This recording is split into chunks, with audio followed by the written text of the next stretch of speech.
writing, and I haven't been waiting for a response. I've actually been waiting for validation, you know? I've been waiting for somebody to say, you know, you've got great writing capability, what you've got to offer is brilliant, you matter, your story matters, your journey matters, these other women's stories who were within this book, their stories matter. So what I started to do, I started to just like buy and sell domain names when the internet was like literally you had to plug it into your wall. Do you remember that? Yeah. It's so easy because you're chasing this dream and this vision that you have, and to feel as though you need to be working all hours of the day. And yes, there are some days where you need to push yourself that little bit harder, but you really need, if you haven't got your health and your well-being, you haven't got any business. Hello and welcome back to another episode of She's the Boss, Female Entrepreneur Stories, where I'm joined by phenomenal women from the world of business and entrepreneurship. As usual, if you haven't pressed that subscribe or follow button, please make sure that you do so now to make sure that you don't ever miss when I release a new video. And if you're not following me on social media, I am at She's the Boss INTL on Instagram and Twitter, and DANIELLA GENAS She's the Boss on Facebook. And obviously, I'm assuming you're watching on YouTube, but if you're listening on YouTube, it's She's the Boss also. Today, I'm really excited because this is, I think, a first for the She's the Boss series. I am joined by Jay Tab, who is the co-founder of Hustle and Heels. Hi, Jay. Thank you so much for joining me. Hi, Daniela. Thank you so much for having me. I'm excited and delighted to be here. Right. And the reason I'm so excited, other than the fact that I really want to hear your story, is because it is a first in the sense that I interviewed your co-founder. So yeah. I think you two are the first co-founders that I've interviewed on the series. So I'm happy to have you join me to, it's not record breaking, is it? But for a first, for She's the Boss. Yeah, it's always good to be a first. Mm-hmm. So tell us about your experience of starting Hustle and Heels. What was your kind of motivation? And also, had you always wanted to start a business? Sure. So let me start with the last question first. So had I always wanted to start a business? No, not at all. I have a legal background and I was very much of the thought process of getting an education, getting a career, working my way through that career, and that was kind of my plan. And things went in a different direction. I mean, I still do work in the corporate world, but it was never part of my initial plan to have a business. And it was really just, I guess, a few things that were happening at the time. The financial crash happened. So this was like 2008. I hadn't graduated at that point, but I was close to graduation. And I was just kind of in a group of friends, and we all just like to go out, have fun, make a bit of money, and to sustain that lifestyle we just started to do different things that would give us some money on the side. So I've always worked, you know, from such a young age, even from work experience days. I think from then I got a job and continued working, but then started to get creative and you know, tried a few different businesses that didn't work. But then Hustle and Heels came about as a result of speaking to other business women that were operating in America. So at that time, Jen and I had a hair extension company called Hair ID, and we'd gone over to America just to see what they were doing there. And we recognised that actually here in the UK, there just were no networking opportunities for women that were outside of the corporate world. So as much as I came from that corporate background, the networking there was just, it just wasn't fun. It wasn't enjoyable. It was always like a scary, daunting task. And we realized that actually people that were starting out their own businesses, how do we connect with each other? Mm-hmm. So Hustle and Heels really came about because of that, but also because Hair ID was operating online only. People had no way of connecting with us, no way of sort of knowing that we were really who we said we were. So it was also an opportunity for us to really connect and meet with customers and potential customers offline. So it was kind of a two-pronged approach or reason as to why Hustle and Heels came about. But then it's just evolved over the years and it's grown, and you know, it's really taken off in a new direction now. Mm-hmm. And when you went over to America and it's something that I'm sure I spoke to Jen about, but I speak about generally. When you see what's going on in the kind of entrepreneurship space for women, also for Black women in the States, it does feel that they're still quite a fair bit ahead of us. Are there any key kind of examples of things that you saw that you said, actually, we need this in the UK, that you've implemented specifically with Hustle and Heal? Yeah, definitely. It was just that support network. The women over there, we found that a lot of the women that were in the hair industry, they were networking with each other. So they weren't seeing each other as competition, but they were looking at, okay, how can we come together to make an impact? So whether that's in terms of buying power, because that's a huge issue for us over here in terms of, everyone's working separately on their separate silos, and things like having buying power and being able to, get wholesale discounts and things like that. It just wasn't something that people were thinking about, talking about. Everyone was seeing each other as competition. And that was really the main thing in terms of seeing the community that they were building over there and nurturing, and having that safe space for women to come together. It's really important, I think, to have an environment where women can share their unique experiences. And that's not to say that the experiences of men aren't also valid, but really just to give them a safe space for a period of time to speak freely, talk about the things that have gone horribly wrong for them, and helping each other to learn from their mistakes, but then also saying, I've got no idea what I'm doing with this. Can you help me? And we found that women tended to be more comfortable having that conversation with other women. And so that was the main thing that we took away from what they were doing over there, and tried to recreate a similar experience here in the UK. Mm-hmm. And obviously at the moment, one of the things that you hear a lot, particularly on social media, is build your tribe, build your community. What kind of process did you take to be able to, because you've got a thriving community now, when you kind of look back, what were some of the key strategies that you employed to be able to get to where you are now with the community?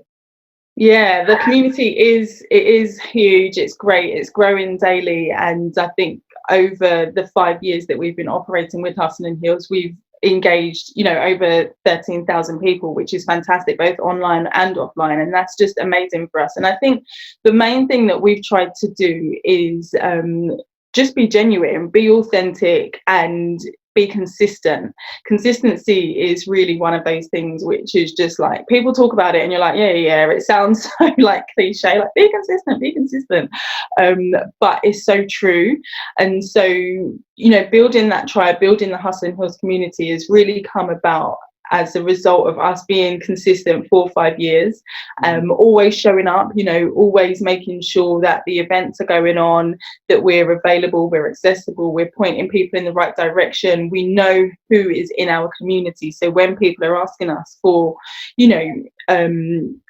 I don't know, a publisher or someone that they can go to buy their products from, then we actually know these people and we can verify them. And if we don't know them, then we'll know someone that knows someone. So it's really about being able to build authentic relationships with people, and always keep them in mind and recommend them.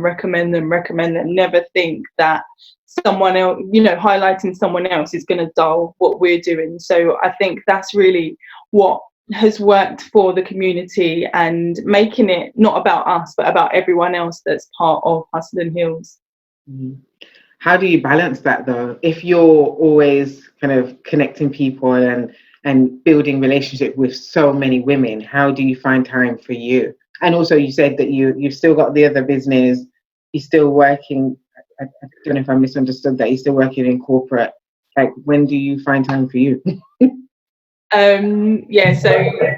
the Hair ID, the company that we started out with initially, I don't work in Hair ID anymore simply because of that reason, because there was no balance and it was just overwhelming for me. I got to a point of burnout and I just wasn't able to sustain that, along with, as you say, my corporate job and Hustle and Heals, and then also trying to find time to actually live and be me and spend time with family and friends. So the balancing thing, I think, is a journey. It's like a roller coaster. So sometimes it feels like, there is no balance at all. Sometimes I feel like, okay, yeah, I'm getting there, I'm getting a bit of balance, and then other times it goes back again and it flips itself on the head. But the small things that I try to do are really practical, and again, they probably sound cliche and they sound, you know, really simple on their own, but I think collectively they create not necessarily a balance, but they create some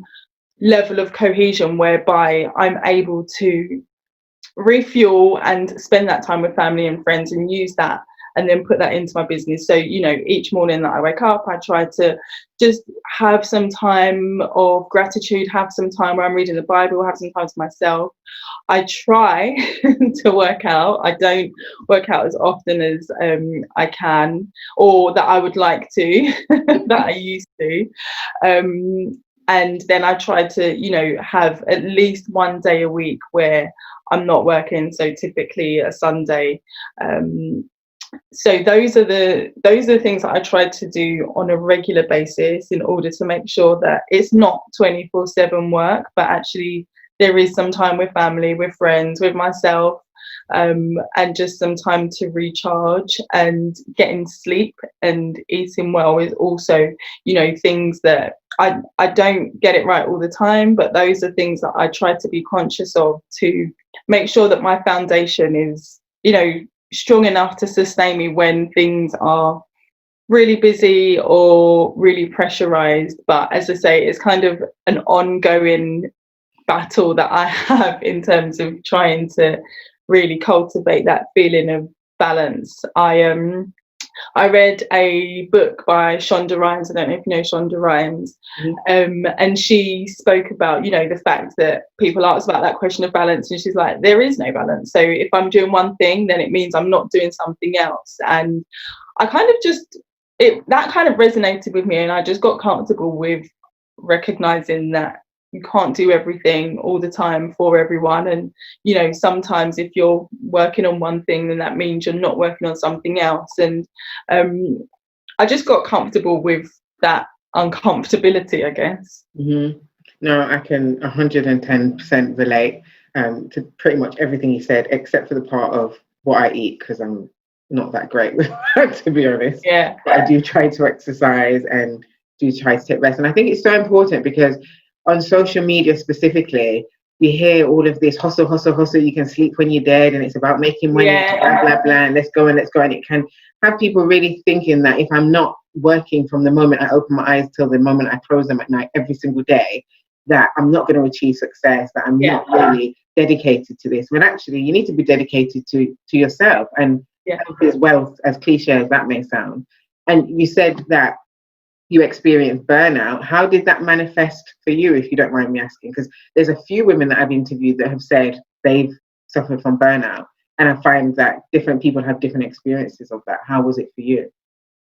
Yeah, it was such a strange thing, because I think in the lead up to, you know, it's not as if it was one day and it was like, okay, I'm burnt out. It was a culmination of I would probably say years of not having any balance at all, and not slowing down, not taking time to slow down, not taking time to think, you know, what effect is this having on my body physically, and my mind as well. And for me, it was really, I think it was the mental side of things more than anything else. I found that I wasn't able to process information in the way that I was before. I wasn't able to kind of make decisions and stand by them. I had a really deep sense of sort of imposter syndrome. My confidence sort of plummeted. I was kind of questioning myself, things that I was doing, decisions that I was making. And then it kind of manifested in my work as well, when I said to you, you know, that I had to step back from Hair ID because it was just too much. I couldn't do it. And I just got to that point where I recognized, okay, you're not doing what you were doing before. You're not doing what you set out to do in this role. Even at work, you know, as in my corporate job, I found that I wasn't meeting deadlines. I just wasn't able to function in the way that I knew I could. And again, that feeling of lacking confidence and not being sure of myself. And I think that was really the manifestation, as I say, of those years of me not taking that time to really think about what I was doing on a daily basis. And I think it wasn't until I was kind of getting to the point of nearly, I was forced essentially to slow down and to stop, because my body was just shutting down. My eyesight was really bad. I couldn't see properly when I was working on the computer. I started to wear glasses, never wore glasses before that. And so small things like that, my weight was just not where I wanted it to be. I was continuously tired and things just weren't making sense. And then I went away for a wedding for one of my cousins. She got married, and there was just a moment where I was just in the sea, and I was just like, this is what I needed. I needed to just slow down. I needed to stop. Everyone that I was on holiday, there were maybe about 50 of us, and they were all getting ready to go out, and they were like, come on, go out, come out with us. And I really didn't want to. I was just so happy staying at the hotel by the pool and just chilling. And I was like, this is really what I needed. And I think that was kind of the moment that I recognized, okay, you need to take control, get things back in order, because this isn't sustainable what you're doing. Yeah, and I think that's the key thing. It's about sustainability, and this kind of lie that we've been told that you can keep going, like the Energizer Bunny. It is false, and actually it can lead you down that path where you do get to the point where actually I cannot physically do anymore, and I can't mentally do anymore. Yeah. And I just wish more people spoke about it, which is why I always ask about it, because I think people need to hear it to understand that how they're operating is not sustainable. And yes, you're trying to achieve success, but you're not going to get there if your body shuts down beforehand. So not at all. Thank you so much for sharing that, because I just think it needs to be heard. Even I need to hear it sometimes. Because I've been there. I think I'm probably a bit there now, actually, but that's for separate reasons. But yeah, it's really important, if you're listening, if you're watching, and you can resonate with anything that Jay says, take some time. Don't get off the hamster wheel, even if it's for an hour a day. And when you then made that decision to step away from Hair ID, so I always talk to people about business partnerships and some of the challenges and some of the benefits of going into business with friends, for example. How did you navigate that with Jen to say, actually, I can't do this anymore? You carry on with it. How did that have any sort of impact? Or not even did it have any impact? Did the fact that you were friends before make you feel like you couldn't do that? Like not wanting to leave her in the lurch, for example?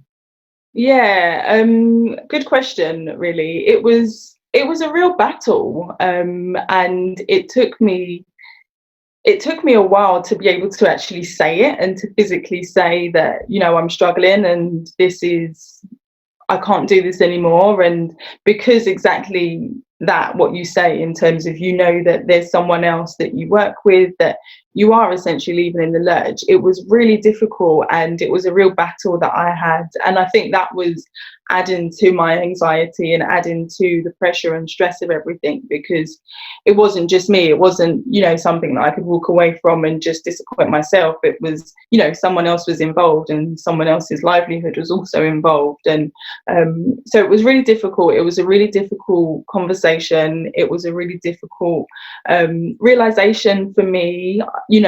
I had worked in the company for many years by that point, and it wasn't something I wanted to give up. So it wasn't that I wanted to step away from it, but as I say, at that time I felt that something had to give, and I had no choice in order to be able to keep going. And so it was really difficult, I think. And I think it's just one of those things that you don't expect to happen, you don't plan for, or I didn't plan for, I didn't expect it to happen, and it was just it's like with everything, isn't it? It boils down to communication. How do you get over things like that? There's a book that I read, I can't remember what book it was, but in it said, success or successful people are, or a trait of someone that's successful is shown by the number of uncomfortable conversations and situations you're able to have and tackle. Mm-hmm. And that's something that I usually try to motivate myself when I know that there's something that I really don't want to do. I just try to keep that in my mind and think, there's no growth unless we go through those difficult periods. There's no growth unless we have those difficult conversations. And, sometimes it's that realization that you need to get out of your own way, or you need to get out of someone else's way. And I think sometimes there's a level of self-reflection that we just don't do because it's uncomfortable, and we just say, I'm just going to ignore that. But I think we probably all have to get there at some point, or go through it at some point, and just be comfortable with the fact that sometimes things don't go as you plan, but you just have to be able to recognize that actually you will get past it, and think about how you can minimize the damage that you cause to someone else, their business, their livelihood, their input, their investment, because it's all part of it. So it's just about trying to be mindful of that whilst also dealing with everything else that's going on. I think it's very brave of you as well, though, and I love the fact that you stepped away from that, but you guys are still doing another business together. And obviously I'm not going to speak on what may or may not have gone on between you two personally, but however it panned out, you're still business partners. And I think that's a beautiful thing, because there's sometimes situations where something like what you said happened, you have those difficult conversations, or you don't have them, and it kind of all falls to pieces. So I think it's very brave of you to really stand up and say, I can't do this anymore. I can do this bit, but I can't do that bit. Sorry, Thank you. Yeah, well done for that. Tell me a little bit more about some of the surprises that you have encountered on this entrepreneurial journey. So things that may have happened or experienced, or has been revealed about yourself that you weren't expecting. Oh, good question. There's so many surprises. I think business is like literally one of those things that pushes you to your ultimate limit, like to limits that you never knew that you'd be able to surpass, to reach, to wake up another day and say, okay, I'm going to keep going. And I think the surprises they keep coming. I guess a surprise that I guess I've recognized within Hustle and Heels is the impact of what we're doing, and how the small things actually impact other people. The things that we don't always count, or the things that we don't always count as being big things for us, but the impact that they have on other people. The collaborations that I see come about as a result of support that people are giving each other within the network, the resilience as well, the resilience of entrepreneurs, small business owners, I think is just phenomenal. And that's definitely something that I think has it's encouraged me along the way as well, because you think, okay, things are going left, or this feels really difficult, but actually when you see small things coming together around you that you don't expect to, I think that's amazing. I hope that answers your question. Yeah, no, it definitely does. Yeah. I think for me, well, I kind of work in a similar space, right? And I think what it can be very beautiful is that impact, and seeing a woman in business come back and say, this has happened as a direct consequence of what you did, what you said, what you showed there. And I think that is one of the reasons I do what I do. It makes my cup feel full. So I can completely hear you when you're talking about the impact. What would you say has been the thing that you've been most proud of on the journey? So separate, obviously you said about impact, but is there something specific that you've done that has led to a specific outcome that you turned around and said, Yes, Jay, that was amazing. Well done to you. Yeah, I think there are lots of small things that have happened and then bigger things. I guess most recently we secured a contract with the British Library, which is just phenomenal. Yeah, thank you.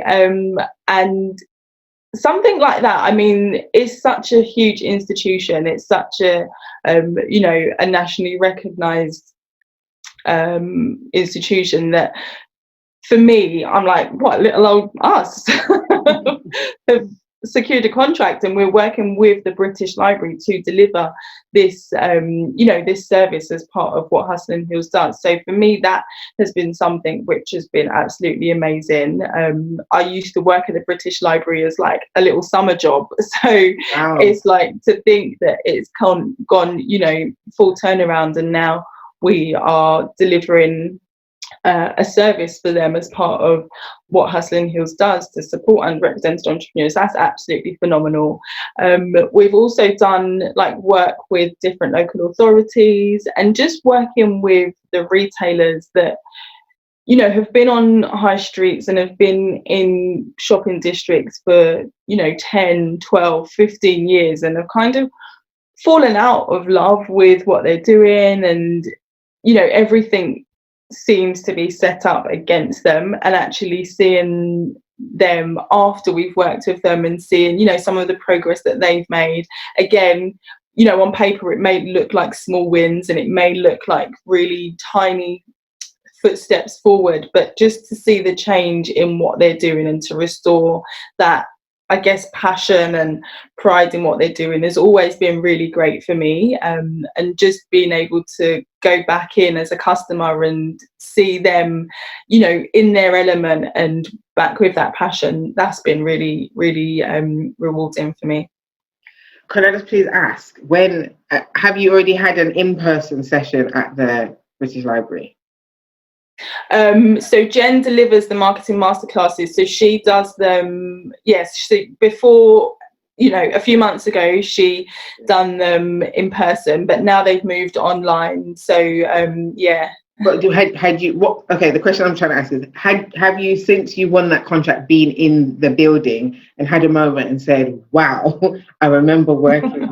I remember working here as a child, and now look at me now, so to speak. Yeah, absolutely. Yeah, so we, when we had to go to the building for interviews, and we, I think we went there and we met up for coffee beforehand to prepare. And yeah, just that time of just sitting in the like the courtyard outside, I was like, I used to sit here on my lunch break. Like, what is this? Like, we actually come for an interview. Yeah, absolutely had that moment, and it was amazing, surreal. Still now, like, pinching myself, like, what the hell? But yeah, absolutely had that experience, and it was great.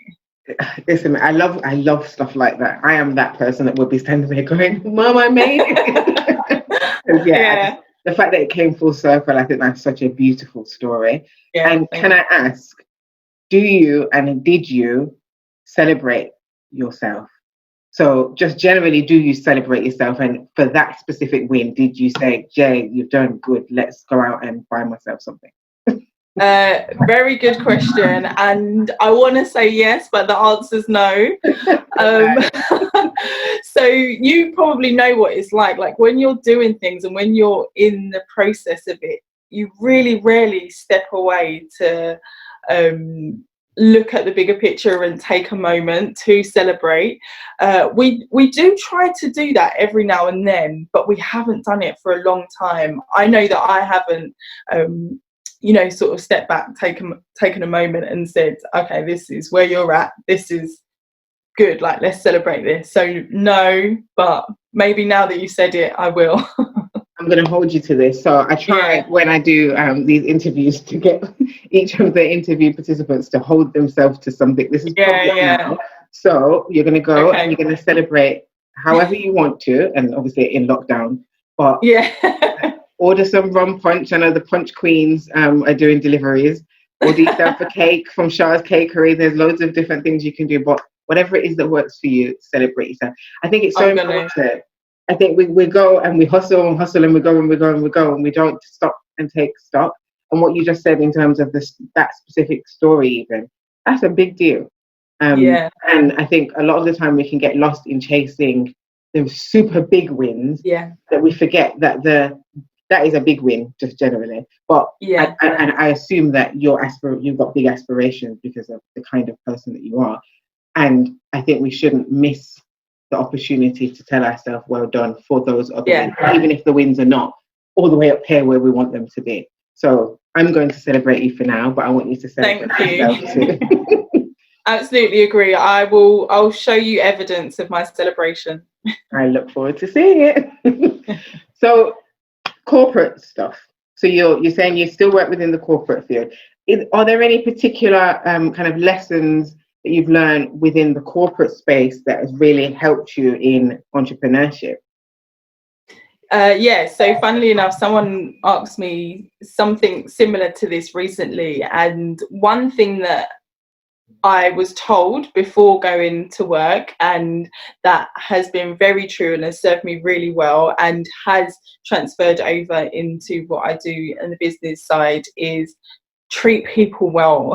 Treat people with kindness. Like, that simple thing. I never forget when I first started to work, my aunt said to me, regardless of who it is that you encounter, make sure you treat people with respect, because it goes such a long way. And one thing that I've realized is, you may meet someone when you're here, but actually you're going to encounter them again at some other point, and it may be when you're here. And how you've treated them in between that period of time will really impact the relationship that you build and that you foster with them. A lot of the opportunities that I've had in terms of job offers and things like that have come about as a result of recommendation.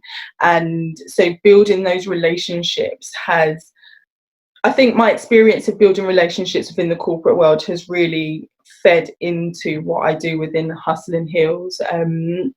That's one of the key things. I think business is about relationships, how we relate with other people, how they relate with our brands. And so that, I think, is probably the key thing that has been a constant theme throughout, what I'm doing, whether it's personal, corporate or business.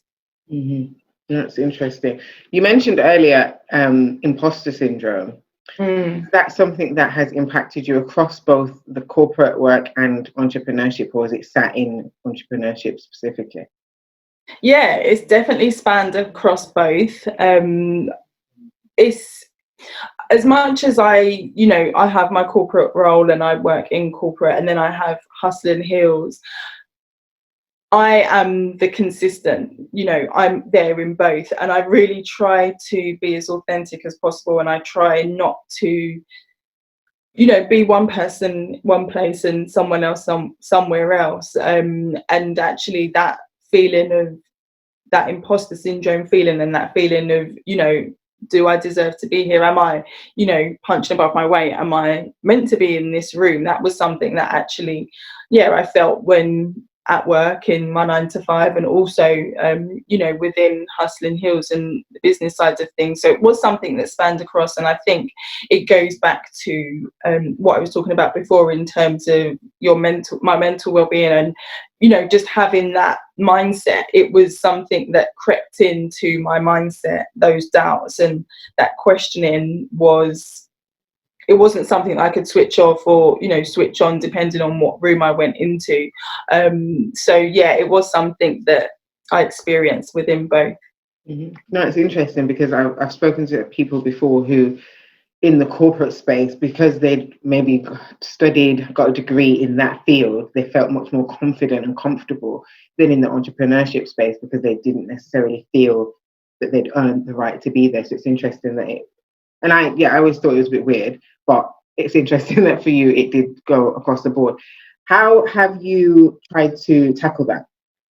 Can you share any tips for those that might be sitting home and feeling that they don't deserve to be where they're currently at?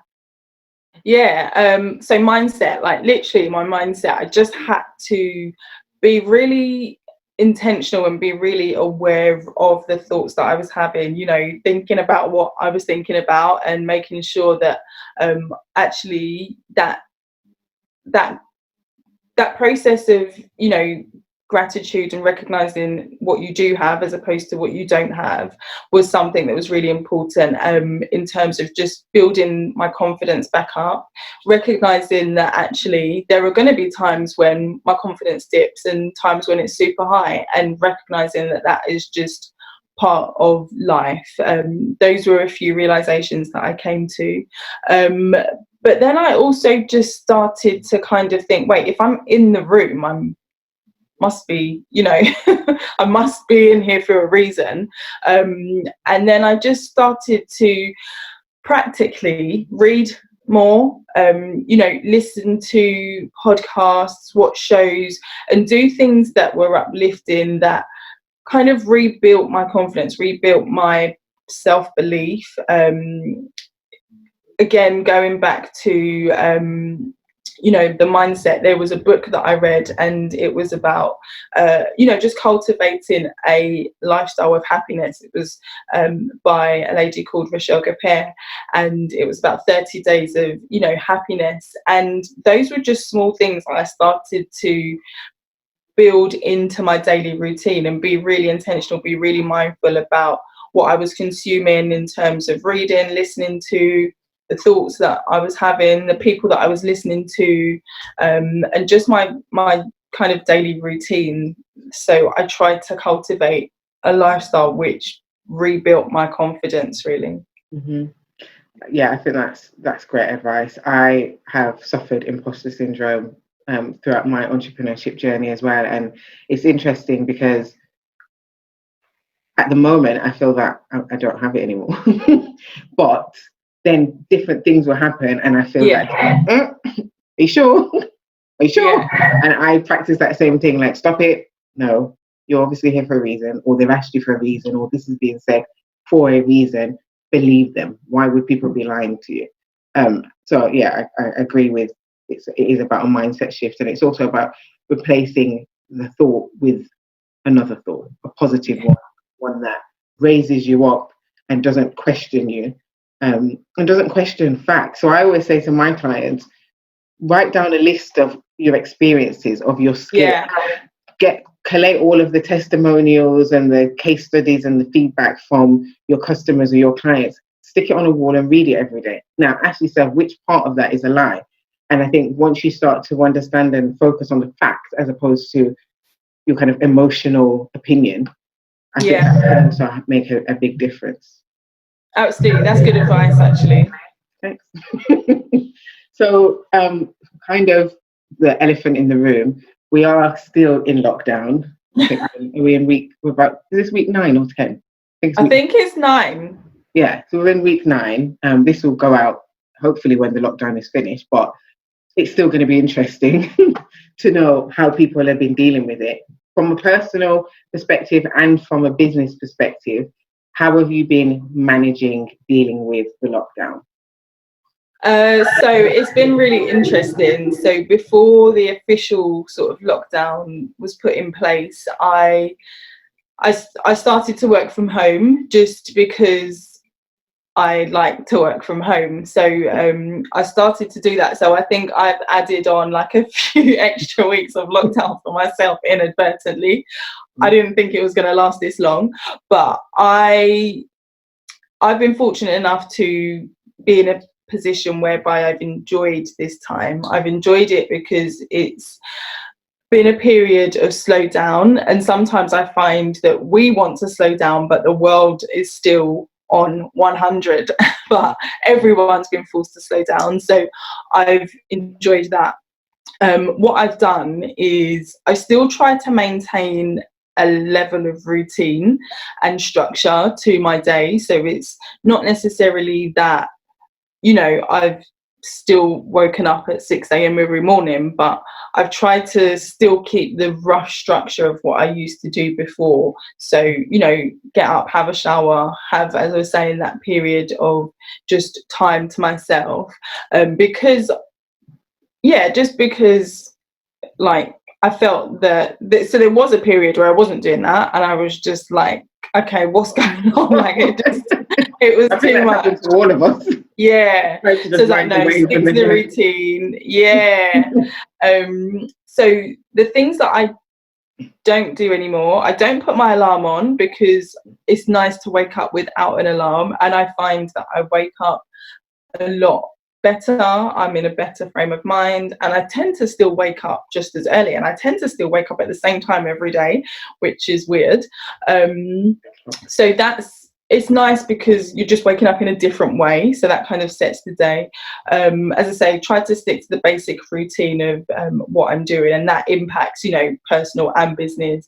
And then you know, with Hustle and Heels, things have still kept going, so there hasn't been much change in that, other than I have been furloughed from work, so from my corporate job, so I've been able to, you know, spend a lot more time on Hustle and Heels. So Jen usually works full-time in the business, and I work part-time, but this has been great for me to be able to spend more time on Hustle and Heels. So that's probably the biggest change, and we've shifted everything online as well.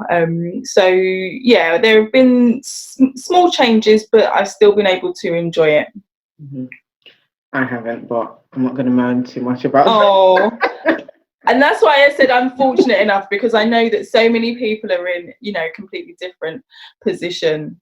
No, I joke, but you know, there's always truth in jest, right? Yeah. So it's been hard for me, but that's because I've had a 4-year-old. So this waking up naturally thing works some days, but it doesn't work every day. And I feel that throughout this period, I've actually been busier in terms of physical movement than I ever have, because normally I tend to work from home, but then I also will go out for client meetings in other cities. So I'll drive there, but that's still sitting, drive back, and then I'll be at home for the rest of the day if there's time.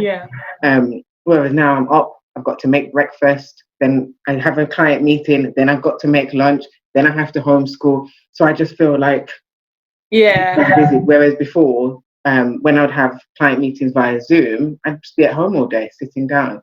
So yeah, I feel like my pace has gone up instead of gone where everyone else's has gone down. Yeah, and I think there is a bit of a false perception that we've got so much more time, and we really haven't. So like, maybe your commute's cut out, but you're still having to do the same number of hours working, probably doing more because you are at home, so you're not switching off. Mm-hmm. Everyone is so much more accessible, so you know, you probably are finding that you're busier. I've definitely found that, you know, it's busier on Hustle and Heels, but as I say, you know, because I was furloughed, I haven't had the pressure of, you know, my corporate job as well. So that's been the main difference for me. And yeah, it's not as, I know it's not as time free. People are not as, you know, they don't have as much time as they would have us believe. You enjoy it. Don't listen to people like me. I'm just enjoying it. Yeah, like don't explain it. You enjoy it, and I'm happy. I just hear your plight, but I'm still enjoying it. Thank you. So I've really enjoyed speaking to you. Final piece of the interview. 3 pieces of advice that you would give to a woman who's sitting at home, she's listening, she's watching, she wants to start her business, or she's in the very early stages. What advice would you give to her? It's so difficult, isn't it? I think there's so much that people have in terms of, okay, this is what you should do, this is what you shouldn't do. I think one thing that has really been key, and one thing that I would definitely say people should do when starting out in business, is just think about the data. Think about the data that you are going to be collecting, and collect that data along the way. So start right from the beginning and make sure that you're capturing data. Data is like one of those things that is, you know, it's like it's more valuable than actual money, because people value it so much. And a lot of these small business owners, a lot of us as small business owners, we are really data rich, but we don't recognize the value of what we hold, particularly if you know, we are producing a product or a service which is going out to a minority or an underrepresented sector within the community, because we've got that direct access to them. So I would definitely say, think about, you know, the data that you can be collecting, and you may not know what to do with it straight away, but just collect it and keep it, and then it will at some point become clear what you need to do with that data. So that's one piece of information, one tip that I would give. The second tip that I would give, it would be, you know, start now. Start with what you have where you are. Just get going. There's so much that we can do, and so much that we can feel we need to have in place, and we need to have perfect. But, you know, start where you are with what you have, and the rest will come along the way.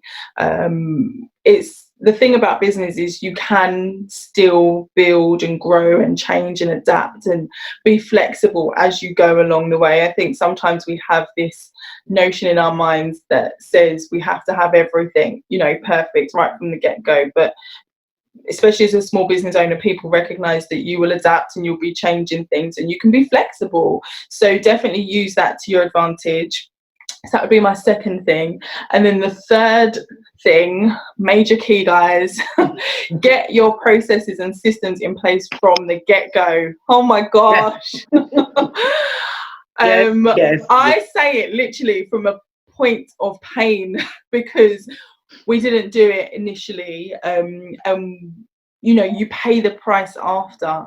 So as much as it, you know, feels really boring to set up like auto rules, to have, you know, a system that you're working by, to have things that are automated, it's really heavy loading, and it's really long, boring, arduous to do at the beginning, but you will save yourself so much time, hassle, stress, and just confusion along the way if you have your processes, your systems, your automations in place from the start. Now, I got all excited and clapped and seconded that and agreed with that wholeheartedly, because I have been, throughout this whole lockdown period, working with clients doing just that, because it's something that people just don't think about until it's too late, and until it becomes a problem. So yeah, I cannot agree, and I cannot say how important it is for you to do this. And don't wait until you start to take on staff. Don't wait until there's something huge happening and you need those things there. Do it now. And actually, shameless self-promotion, I do a session called Build My Business Systems and Processes. If you need some help, email me, Daniella at She's the Boss, INTL. And I love the advice you gave about data, because I don't think anybody has said that in all of the interviews that I've done. Okay. And it's so true. It is, again, kind of like the systems and processes thing. We intuitively collect this data, but we just don't take the time to stop and work out, okay, what we're going to do with this. Yeah. Can we get value from this? And we don't, it's kind of a reactive thing. If somebody comes and asks, then we will do something, but we don't actually collate everything and say what can be done with it. And I think that is a really good thing to think about, particularly in terms of strategic growth for a business.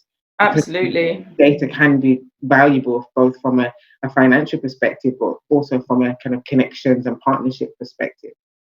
So yeah, definitely. Yeah, really good advice. Thank you. Oh, go on. Just on that, actually, what I would say is, just linked to that, is maybe as well think about or look at, you know, awards that you have to apply for, because a lot of those awards that you have to apply for, you have to give them, as you're saying, financial data. You have to give them information about your business. And so when you go through those processes, you realize some of the things that you need to start making a note of and keeping tracks of. Black British Business Awards is one of those that is notorious for really scrutinizing your business, and I think it's a great thing because it forces you to really look at the minutiae and, you know, the detail of your business that you might otherwise overlook. So yeah, definitely, you know, that's another way of looking deeper into your business, at the things that other people will want to know about your business when you're thinking about scaling up. Mm-hmm. I love the bonus tip. Thank you so much for that.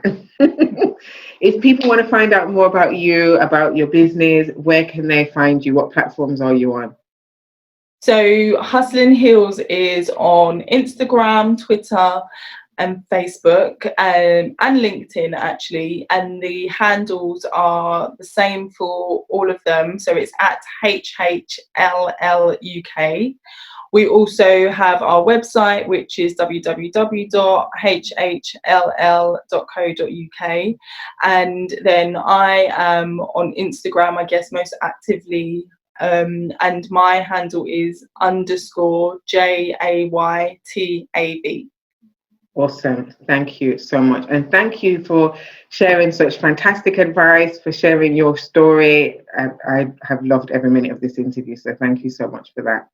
Oh, my absolute pleasure. Thank you for having me, and thank you for a great platform like this. I think it's great just to be able to hear the stories of other people and actually, the human side to what business is. So thank you. Thank you. It's the first time I think I've been thanked. Thanks.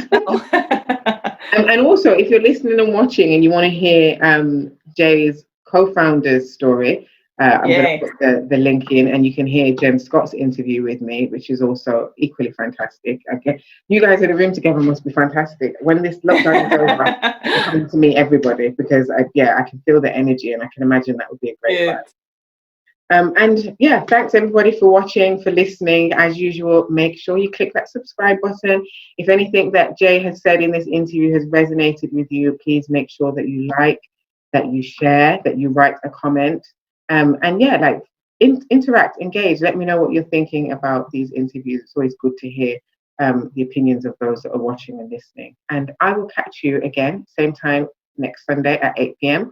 And if you are sitting at home and thinking, yes, this is it, I want to start a business, or you're in the early stages and you want a bit of help to get you to the next stage, drop me an email, Daniella at she'sthebossintl.com. I work with ambitious female entrepreneurs to set up, to grow, and to scale profitable, sustainable, systems-led businesses. So get in touch if you want to win at business this year. And again, Jay, thank you so much. Thank you. Thanks, Daniella.